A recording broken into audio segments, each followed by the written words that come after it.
like I said earlier, knowing that you need to leave your home, there's different things that come into play there. That's where these documents, all these things that you absolutely need to have. But I think outside of the physical things, there's also consideration for if we're leaving the home, how are we going to communicate? How are we going to get in contact with all of our family members? Maybe there's no reception. Maybe there's a massive power outage, where we can't rely on our phones. Where are we going to meet up? Where is a good location where if I don't get a hold of you by this time, meet me here?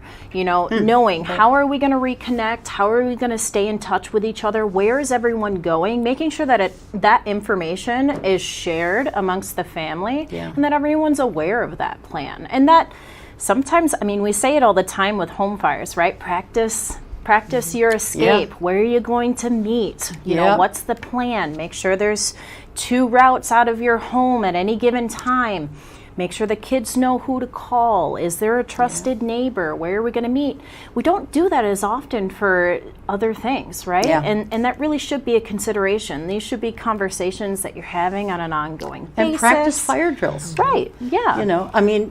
People may be hearing or, watching this and thinking, I'm not going to practice a fire drill. That's just silly. But you know what? Your brain doesn't function as well as it might under normal circumstances when you're in a situation where you're kind of panicking a little bit. Right. And so if you practice things like a fire drill or, where you're going to meet up or whatever, if you kind of get that drilled, no pun intended, into your brain, then when you get in these panic situations, it'll be like second nature.